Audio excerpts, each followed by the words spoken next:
All right. So derivatives of logarithms, questions from homework. And I've got them written out already, so I'm just going to kind of talk through what's there real quick. Make sure you know the formula for logarithm with another base. So if you have log b of x, on the quiz, I do plan on throwing this formula at you. So you have 1 over, it's the natural log of the base times the input variable. Let me point out it's not the natural log of x times x. It is the natural log of the base times the variable x, all in the denominator. So what's happening here is you've got this baby function, and you take the derivative using the formula of log base 2 to get 1 over, and then natural log 2 times input. And then the chain rule takes over, and you give mommy her baby and multiply by the derivative of the baby. Then I'm moving on to the next one, number 13. Now, it depends on if you see the log rule or if you just go with the whole thing. If you see the log rule, then you have multiplication of two things inside a logarithm can be changed to addition between two separate logarithms. Additionally, the square root is a power of 1/2. That can be brought out as a constant multiple. And if you expand your logarithms before taking the derivative can be nicer. So basically, we've got a derivative of the natural log x plus constant multiple times, and then chain rule. 1 over blah times the derivative of blah. And then from there, it's an issue of just getting a common denominator so that you can add them together. If you go about this in the way of, let's just take the derivative as is, then you're going to quotient rule. And while you're quotient ruling, you have to chain rule. So in this quotient, or sorry, wait, maybe nope, my apologies. You're chain ruling the logarithm, then you're product ruling, and then you're chain ruling while you're in the middle of a product rule in a chain rule. Ha ha ha ha ha ha. If you do it one step at a time, you start off with the derivative of natural log is 1 over blah. And then times the derivative of, and then this entire numerator is becoming the derivative with respect to x of the product x times root x squared minus 1.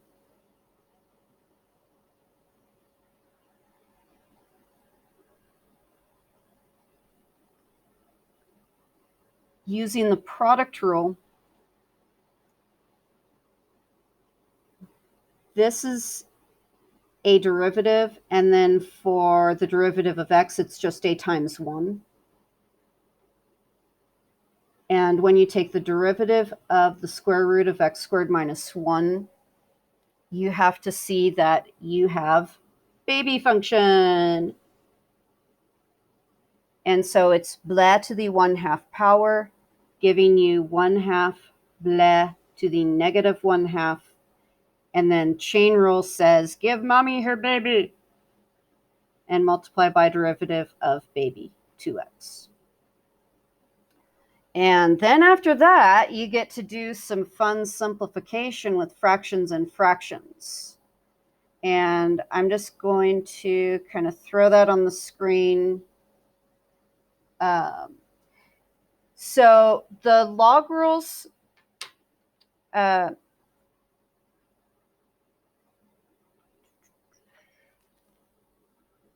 you need to know that if you see multiplication or division inside a logarithm, these are essentially almost the same rule, that this is turned into addition or subtraction in the division case of two logarithms.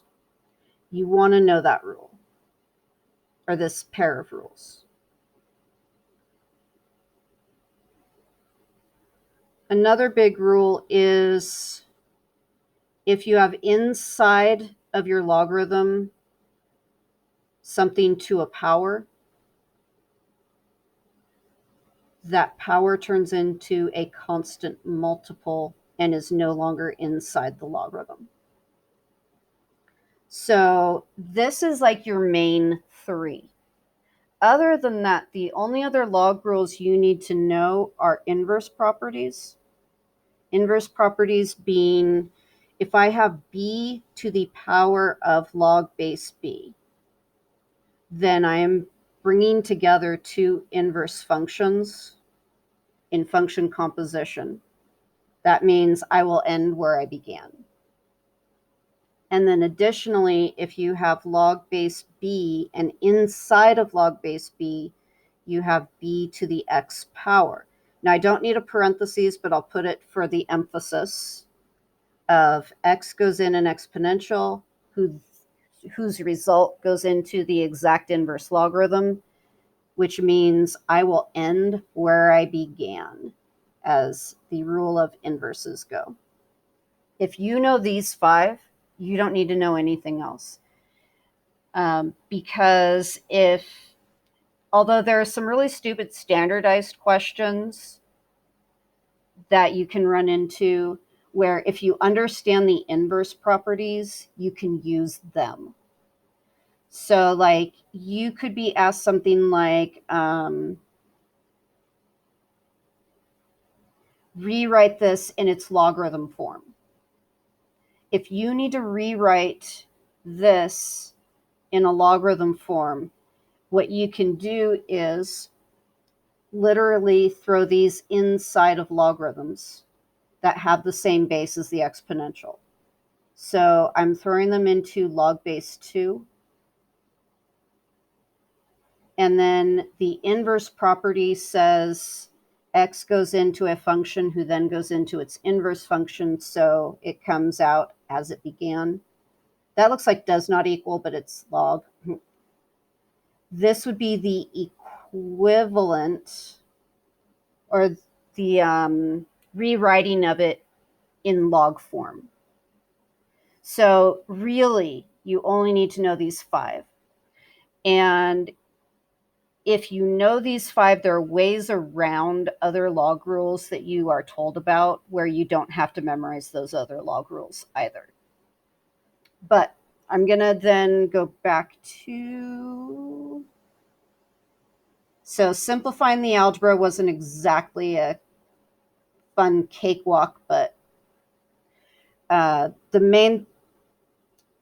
I'm just going to move on to the next problem. Okay, for number 19, if you see it, you could have factored e to the x out and then used the rule of a product in a logarithm can expand to addition. And then you've got your whole inverse property sitting here. Negative x is going into e to the power of, who then goes into the natural log. They undo each other, and you end up where you began. If you take your derivative from there, it is like, ding, done. And then I've got a common denominator finding over there. However, if you don't see that, then you're going to wind up doing baby function. Derivative of natural log is 1 over blah. Shove baby in. Multiply by derivative of baby, which is this entire numerator. Then as you go about taking the derivative of the baby function, you first have derivative of e to the negative x. And you have to realize that that actually has a baby. So derivative of e to the blah is e to the blah. And then give mommy her baby, multiply by the derivative -1. Then plus sign. And then after that, I have to product rule this. So with the product rule, I have keep the x, multiply by the derivative of e to the negative x, which we just talked about, plus keep that function and multiply by the derivative of x, which is just going to be times 1.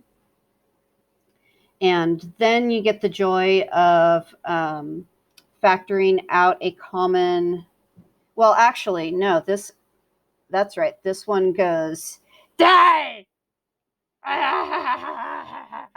And then you have left over just this piece.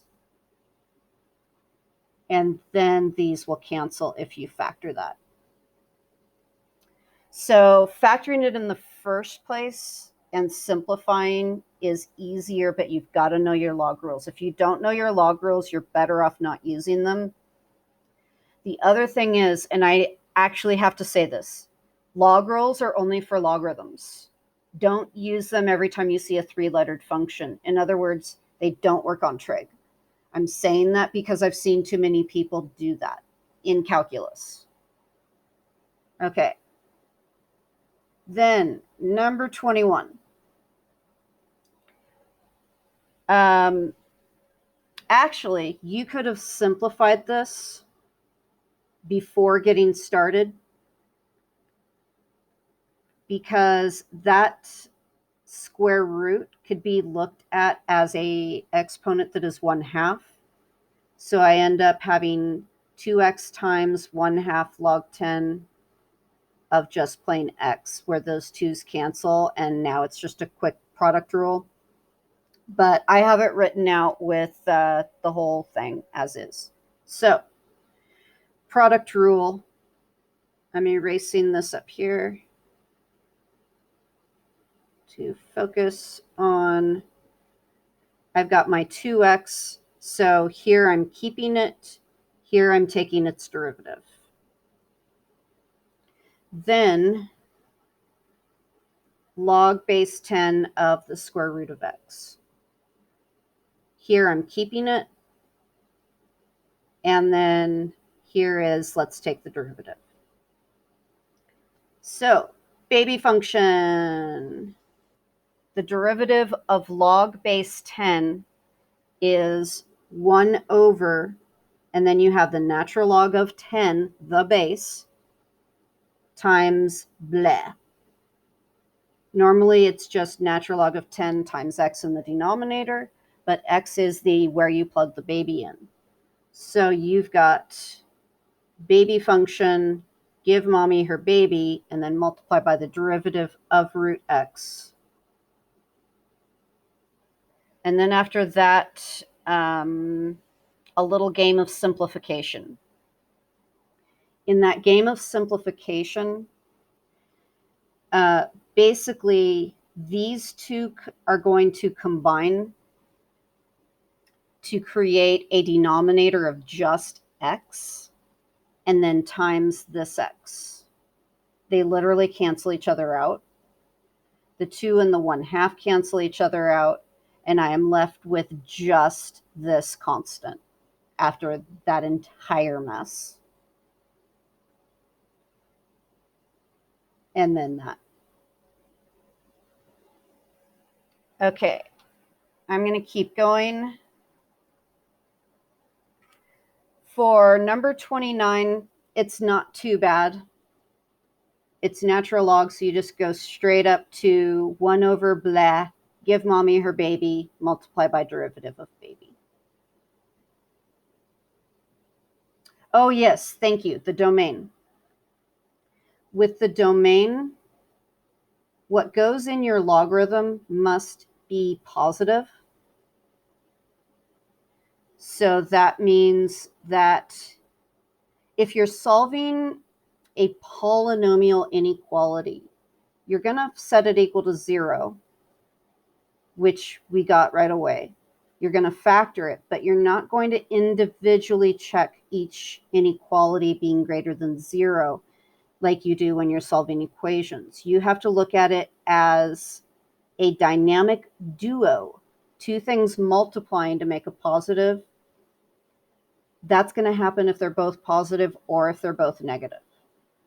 So you end up getting they're both positive if you're greater than 2, but they're both negative if you plug in anything less than 0. And that creates the domain of that function. Okay, so that was the logarithm derivatives. And if you need me to go back to anything, tell me. Let me make sure my chat is visible.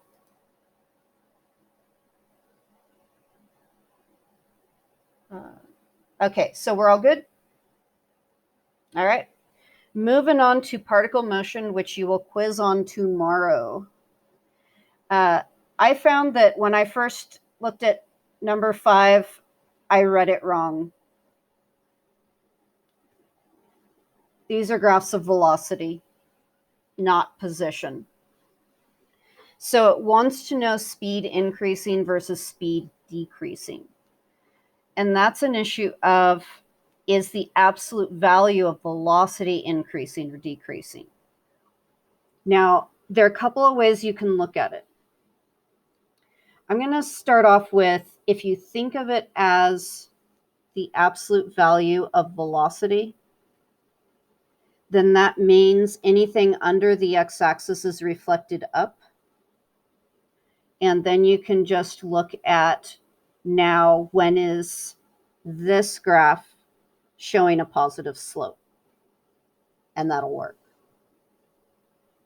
The other way is to realize that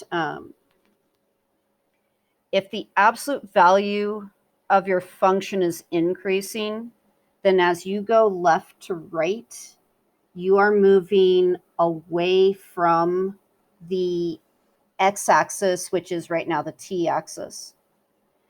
So as I go from 0 to 1, my velocity is positive and increasing.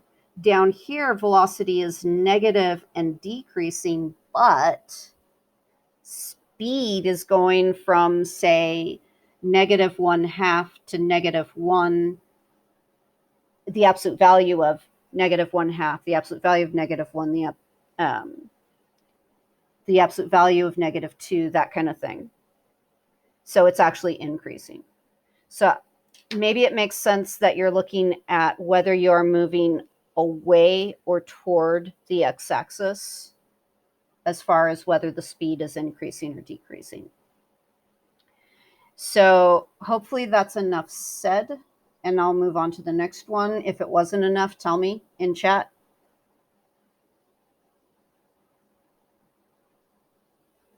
And number 7. For number 7, I prepped the problem and I took the derivative to get the velocity function. And it wants to know when the velocity is 5. So basically take the derivative, set it equal to 5, and then it's just a matter of solving a quadratic equation. But also, the domain was given as t is only greater than or equal to 0, so 4 was the only time within the domain of the given problem. In part B, you are looking at when is the acceleration 0, so you take the derivative of the velocity, set it equal to 0, and solve. As far as significance, it might help you to map out what this is, what's going on, that as you go from time 0 on, at first you are moving in the negative direction. When you hit that 0 acceleration, you're changing from a negative acceleration to a positive acceleration. But if you're going in the negative direction, that actually means you're changing from speeding up to slowing down. So you could say it's the moment where you let your foot off the gas pedal. I was trying to say pedal and foot, and I got footle.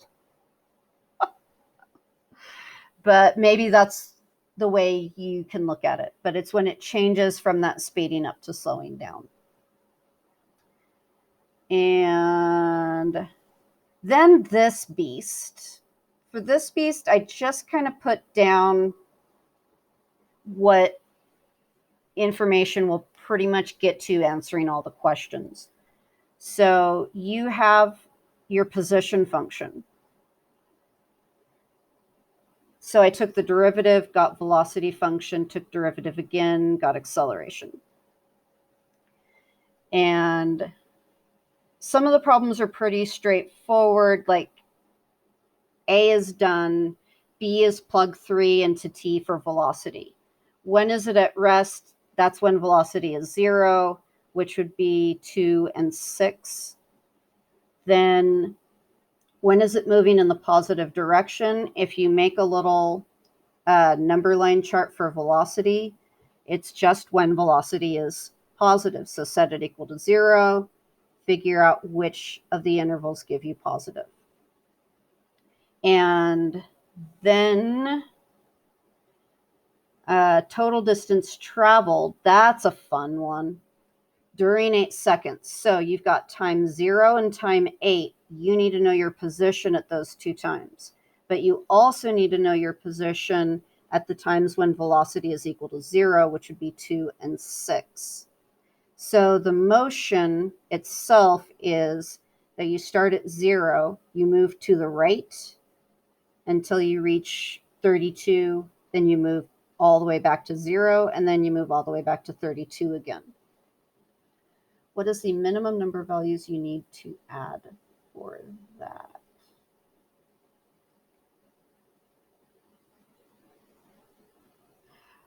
I'm not sure exactly what you're asking. As far as how much do you need to find, you have to know your beginning and end time and any times in between that the velocity is 0. And you've got to find all of those.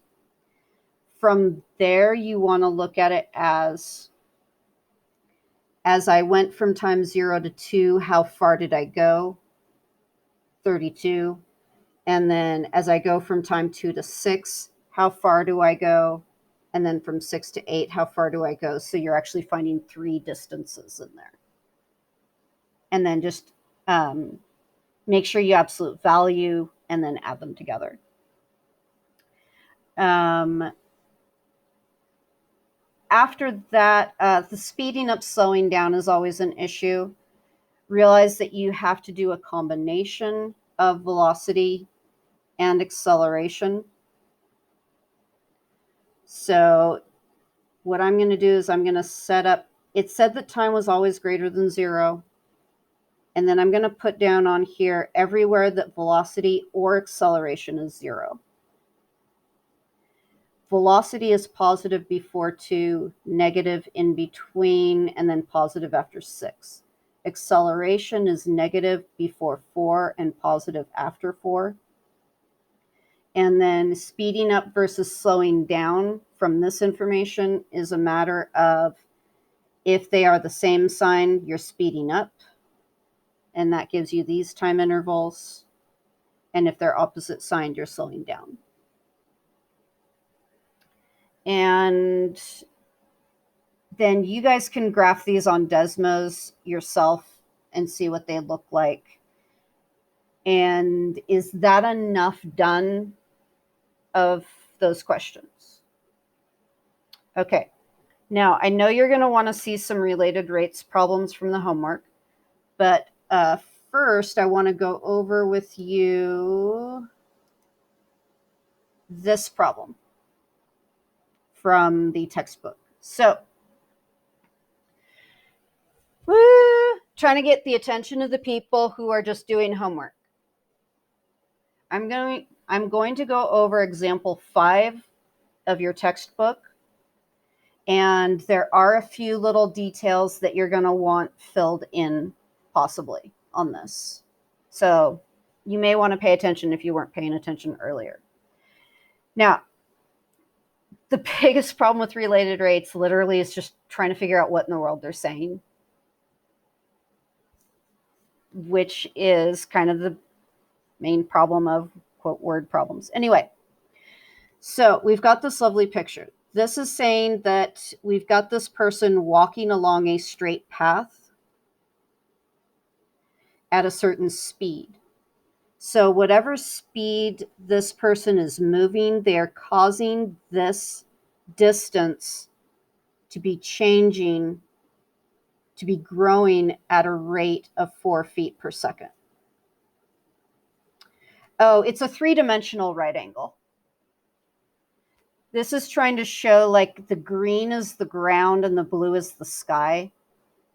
And we have a searchlight right here. So this searchlight is rotating. And so if you can picture yourself walking along a path with a rotating searchlight, it's like, whoa, I give up, I'm caught, you know. And then, ooh, darkness. Anyway. Now, what they are saying is this distance from the path the person is walking on is 20 feet, period. That means you have to look at the shortest distance from that spotlight to the path is going to form a right angle.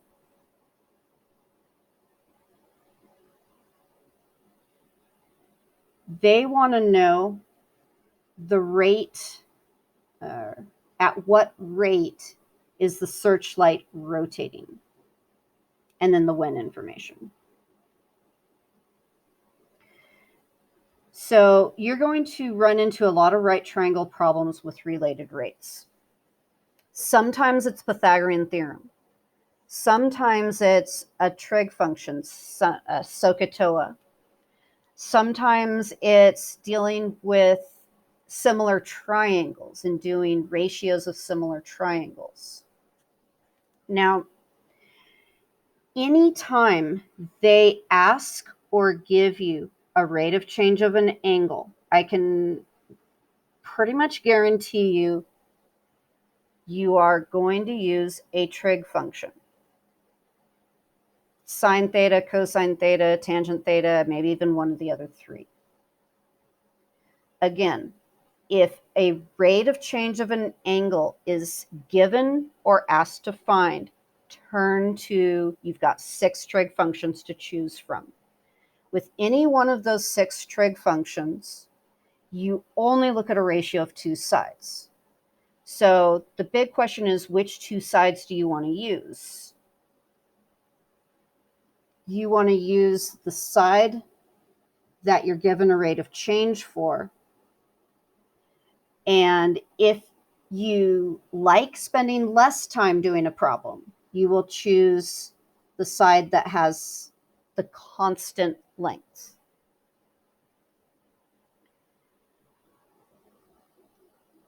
If you want your derivative to turn out as simple to take as possible, you want to do the variable divided by the constant side. And if this is the angle, then that means opposite over adjacent. So tangent theta is the function we want to use.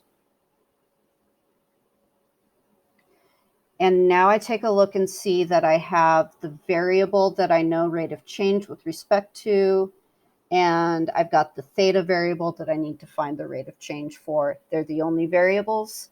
That means I'm ready to do derivative with respect to time.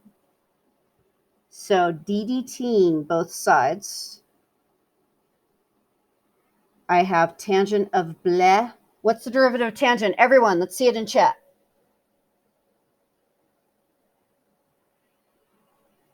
Derivative of tangent of bleh is secant squared of bleh. Practice these derivatives every day. But that was a baby function times d theta dt. And then you're going to make your life easiest if you look at this and realize this is really just 1 over 20 times the x variable. And the derivative of x with respect to time is dx dt.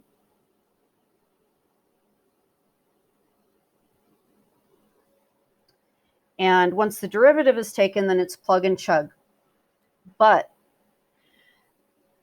Listen to me on this one for time saving. You get used to needing to find, say, every single variable and plug into the variable. Don't waste your time getting all the way down to theta. You don't need theta. You need the secant of theta.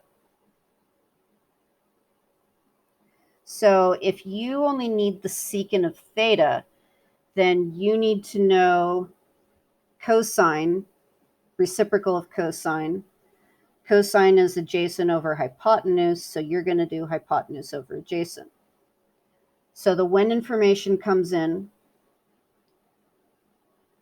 so when x is 15, we need to know the hypotenuse. This makes a nice 3, 4, 5 ratio, or you can Pythagorean theorem your way into 25.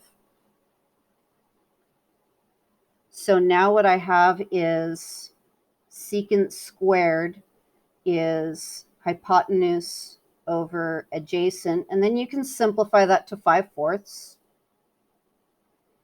times, I'm trying to find d theta dt, equals 1/20 times dx dt, which was given as 4.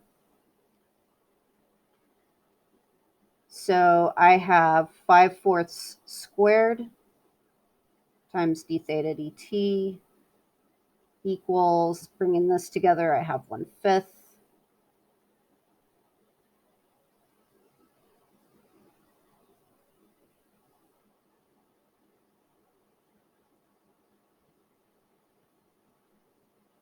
And I end up getting 16 over 125. Now, everybody, take a moment to listen. Listen. Listen. What are the units?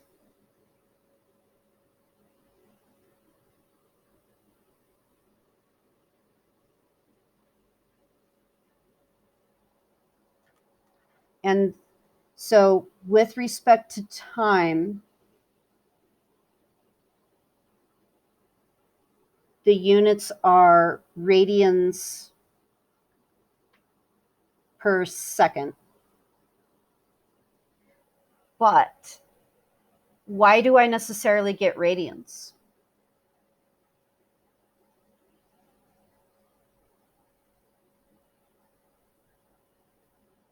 Why are radians showing up?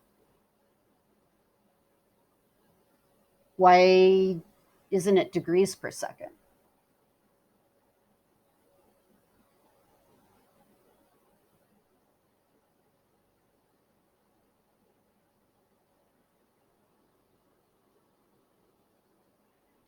How is a radian defined?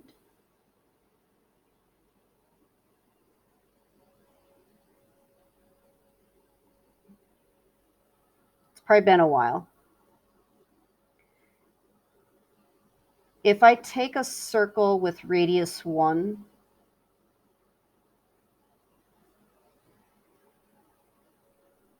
then the radian measurement of that much of a turn is equal to, anyone know? Anyone know?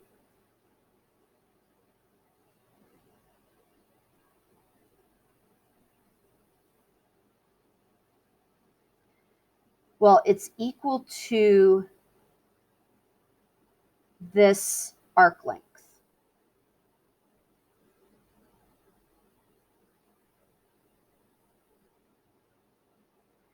And arc length is a distance.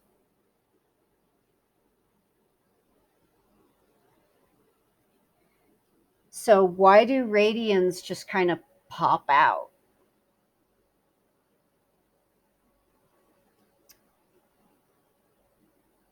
And this is actually a really tough question. Did you know that radians are not a dimension?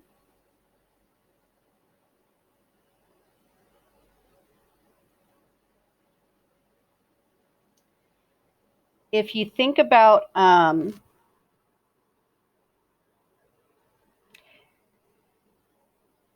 Oh, what was I trying to say?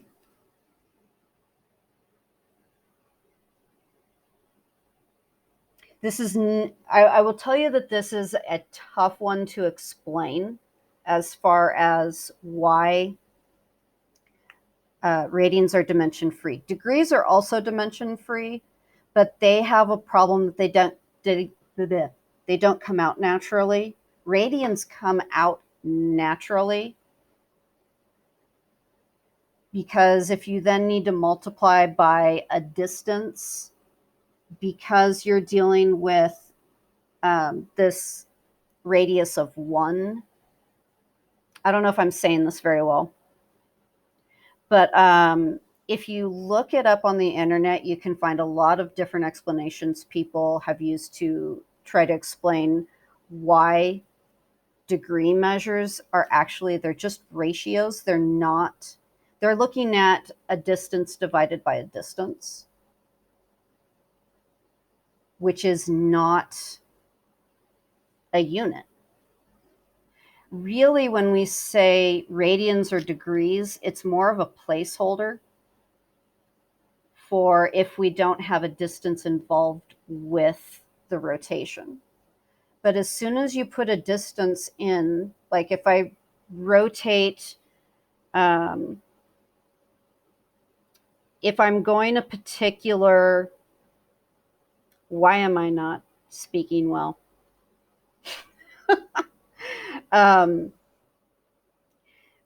Basically, if you bring time into this, if you go for, no, that's not what I'm thinking.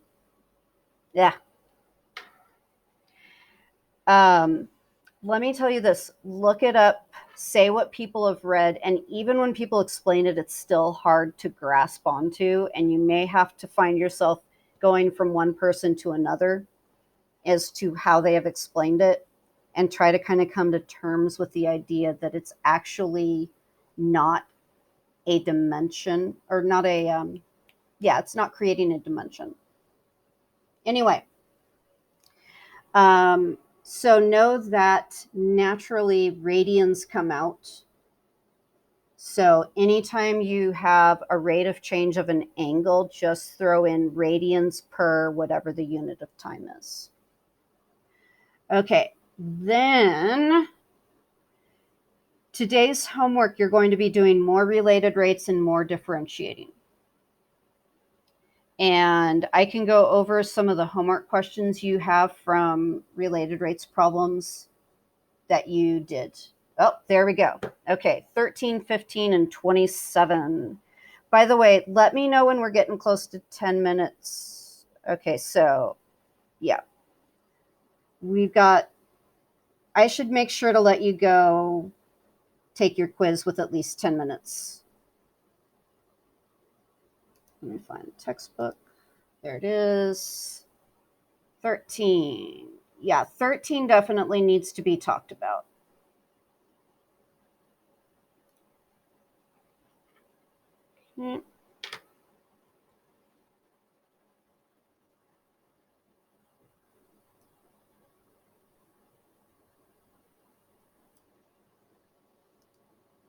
Oh, don't let you see that.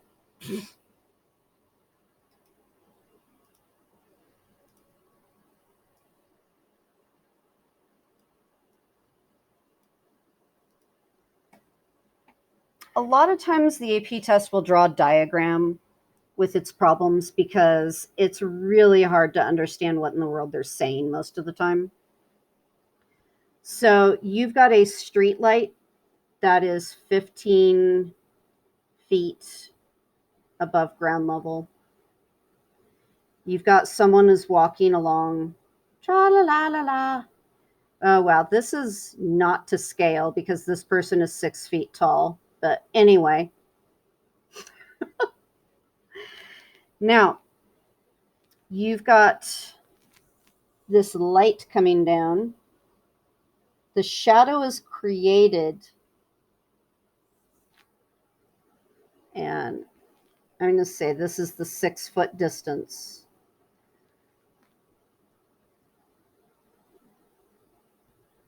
Yeah. So here is your shadow. Now, there are some things to kind of sort through to understand what you actually are needing to find. First of all, you have the speed of the person. Now, this is a fixed point on the ground. So when we look at the speed at which this person is walking, they're causing their distance from this fixed point to grow at the rate that they are traveling. So I'll put a variable x here for that distance. dx dt is 5 feet per second. Now, their wording is what you have to be very, very careful with. This is asking how fast is the tip of the shadow moving. We want to know the speed of the shadow. Or not, sorry, there's a difference. We want to know the speed at which this point is moving. And that is not the same thing as the rate of change of the shadow itself. The shadow is being affected by this person moving. So as they walk a little bit farther, so you got the person here, and then you've got the person over here.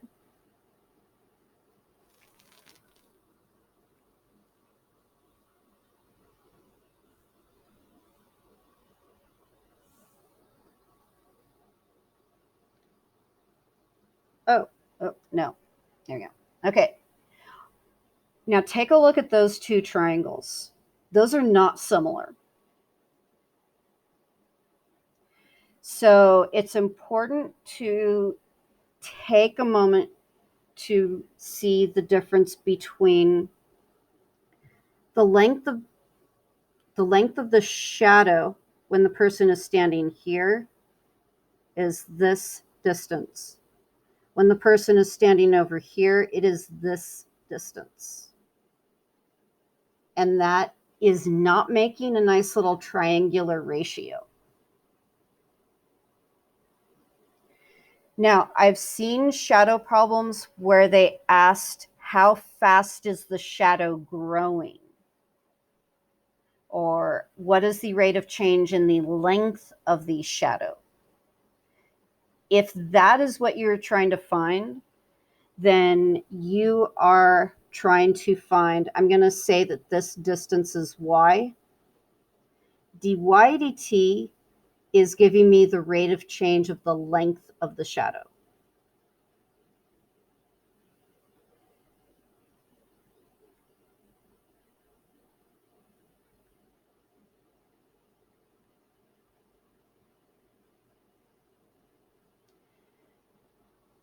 But this is asking me really, what is the speed of this point?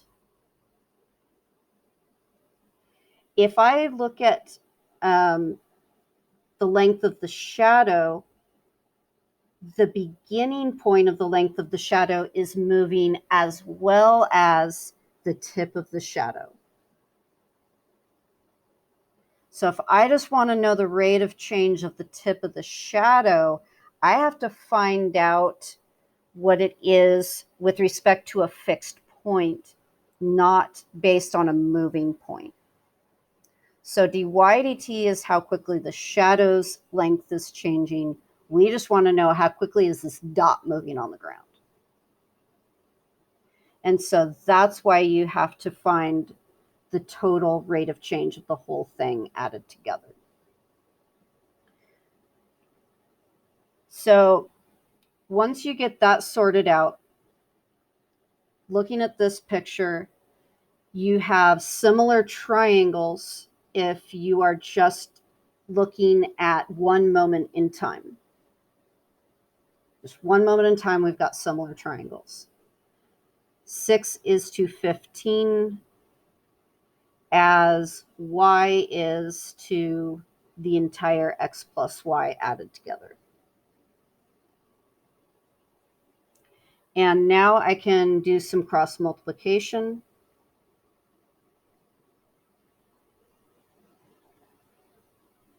Bring together some variables. Trying to make sure I subtract correctly. Yeah.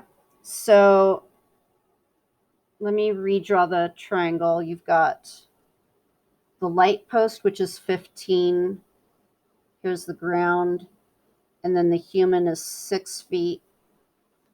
So if we're taking a snapshot in time, oh, 10 minutes left right now. Okay. I'll finish this and then release the quiz.